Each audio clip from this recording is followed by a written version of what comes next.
So I was just thinking earlier how high school is probably one of the most difficult times in an adolescent's life, and it certainly was in mine. I remember the first day of high school.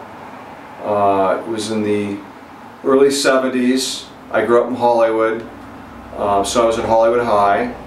It was a hot, very hot day, which is pretty typical for Southern California in September.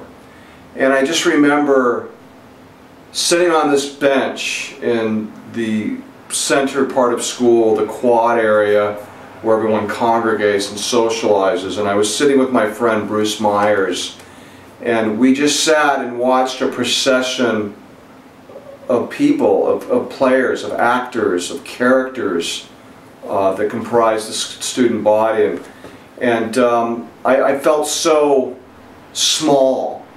I felt so unseen. I felt like I had no part in even being there, and I was like a fly on the wall watching everything. And what we observed was, we observed the cheerleaders walking through school, you know, these beautiful, like supermodel type of women, young, girls, young women. I remember many of them were wearing like halter tops and braless, and I'd never seen, women, young girls my age, with these like, mature breasts, just free, moving around in the air like that. It was like, wow, I just was amazed. And then the thing that really made me self-conscious though were the athletic men, and I talk about them as men and women when they were my age, and I just was a scrawny kid.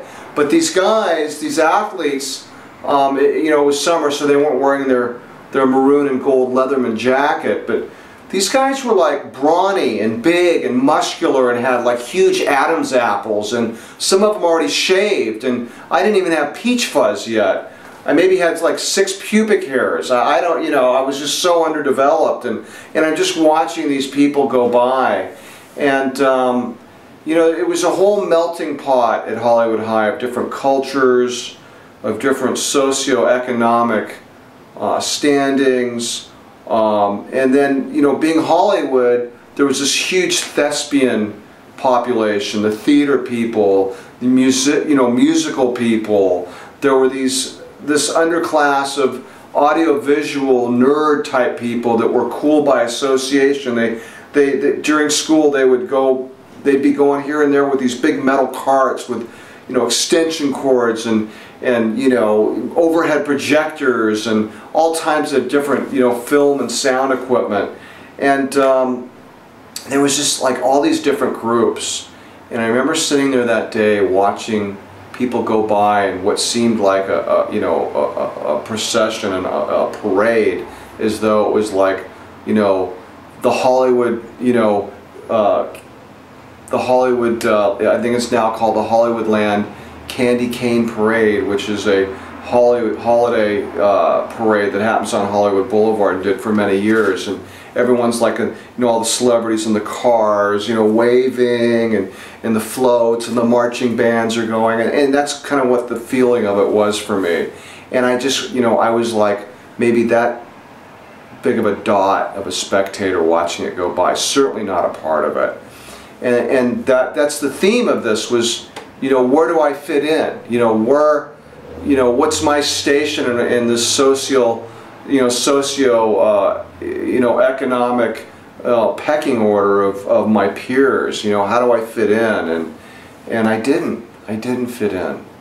And it took me a couple of weeks before I just gave up on being there in that quad, trying to fit into some group. And there were these big bleachers that flanked the athletic field, and on one side, on one end of the field, was the huge auditorium that had this big picture of the Sheik, our school mascot, who I believe was like a rendition of Valentino or Sharif, whoever did Lawrence of Arabia was that Sheik figure from that movie. in the early 30s or 40s, whenever the hell that was. And anyway, so we're I'm in these bleachers where all the social misfits, the long hairs, you know, like the, you know, withdrawn, the gothic types, and here I am sitting in these bleachers where there was no authority. The bleachers were self-governed by those who sat there, and kids went up there either because they could smoke. There were, you know, there was absence of any rules or regulations. And I remember just, you know, going there, you know, during lunch and nutrition and just pretty much being by myself. And one day, it was a Friday afternoon, I think the third week of school, and I'm sitting there in these bleachers eating another crappy bologna sandwich on white bread with some mustard and mayo, you know, chasing it with some, you know, corn chips. If I was lucky, I would have had a soda packed, you know, a Vaughn's plain wrap, root beer or something of that nature. And just sitting there, and I'm all of a sudden just, my skin was crawling. It was like I was having an out-of-body experience looking at this costume I was wearing. I'm wearing these pants that weren't even jeans. It was like they were a picture of jeans pasted on some pants. They certainly weren't going to fade, and that's all I wanted. I just wanted a pair of jeans that would fade, like Levi's, like the cool guys wore. And I'm looking at these boots I'm wearing, these leather boots, and they weren't leather. They were like vinyl. And like the sun was hitting them, and they were having this iridescent, you know, colors coming off of them, like the way, you know, gas looks when it floats in a puddle. And I'm looking at these they're like toy boots. They weren't even real boots. And I just wanted a pair of boots that, like, you know, it was like leather that would, you know, scuff and be worn and look kind of, you know, tough and cool. And I'm just sitting there thinking, oh my God, look at what I am. And part of me was saying that, part of me wasn't really conscious of that, but part of me felt like, you know, not only was my skin crawling, but, you know, it was crawling with self-disgust and self-loathing and self-pity and self-obsession and just total self-yuck.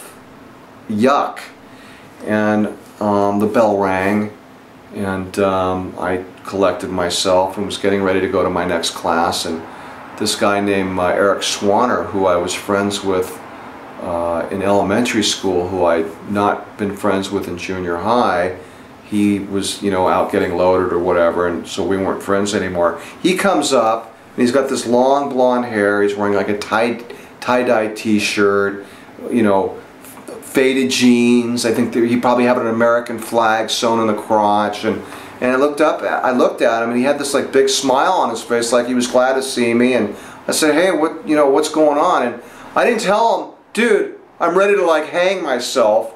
But I'm thinking, wow, what's going on with this guy? He looks so happy and content, and I'm thinking, how can I get that? And I said, what's going on, you know? And I didn't tell him I was getting ready to like melt. And he goes, oh, you know, just this and that. I go, what do you do, man? What's this? Who are you hanging out with? He goes, I'll tell you what, meet us at the school buses after class, and you'll come hang out with us after school today. And that was the beginning of a new life for me. And more will be told on that subject. I wanted to turn the video off with this flash drive, by the way. I'll use this.